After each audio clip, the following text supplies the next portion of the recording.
Okay, I think the result was actually a humiliation for the Prime Minister and Labor overall, but now they're trying to convince us it was just fulfilling a campaign promise. In your eyes, how much damage has the government suffered over this?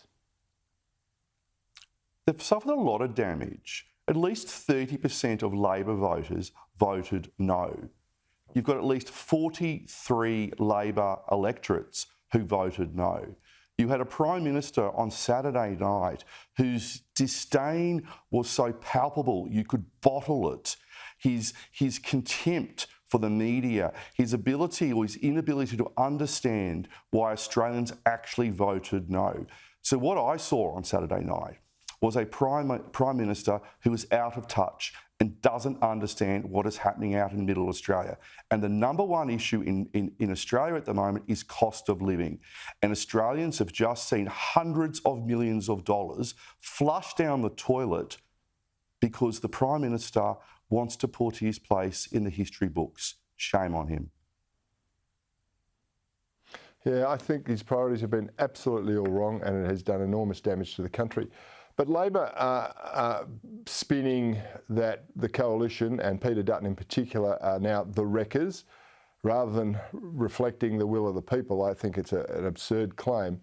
But how do you think this is going to change the political trajectory for the coalition? Is it going to give them a head of steam, perhaps, and maybe an opportunity to catapult themselves into a more competitive position, or is this just going to be a separate issue and forgotten in a couple of weeks? I think it will give us a head of steam because of the failure of the Prime Minister to understand what's going on. What Peter and David and the coalition have done is shown that we're a united force, but also have shown is that the issues we've been talking about, cost of living, housing, how we keep Australia secure, are the issues that people care about. Now, Labor were fascinating on Saturday. They were blaming Peter, they were blaming everybody apart from themselves for the result. And that says to me they don't really understand what's going on in Australia at the moment. But I'd also say, and I am the person, Corey, who always tries to find the cloud and the silver lining, that we did defeat 4 referendum questions in 1988, and it took us a further 8 years before we actually won a general election. Now, this is different circumstances. It's a different Prime Minister, and we've got a different leader of the opposition. But I think what Saturday showed to me is it is all to fight for this coming federal election. It is all to fight for, and people need to come together and realise we can get rid of Albanese within the one term. Yeah, can I just go back to the 88 referendum? You may have a better memory of it than me, but the multiple referendums. But the idea was that they were administrative in principle, if I recall. And then this is a very divisive referendum. I've even thought about the Howard referendum on the Republic, but he was opposed to that referendum. He put it to the people for them to decide, but he was on the winning side.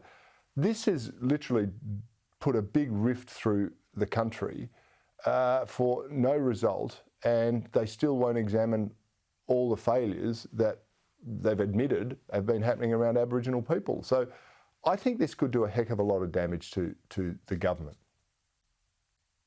I'd agree with you on that, because Australia is damaged, Australia is hurt, and people are cranky that this government spent all this money on a referendum that they saw would actually not help their fellow Indigenous Australians. And what is interesting is the seats with the highest Indigenous enrolment were the seats that had the highest no vote. So people actually understood that they live with their neighbours and their friends and their family who all know Indigenous Australians and thought, hang on, we're all one mob. This is going to divide us. So you're correct on the money there in terms of the difference between the 88 referendum and the referendum this year. The other thing I'd also point out, being a total bore, is that David Cameron resigned on the morning of the Brexit referendum. This is a referendum, by the way, that he personally did not want to hold, a referendum which he campaigned for the losing side, but he did the honourable thing, and on the morning of that referendum, when the result came through, 52-48, he resigned.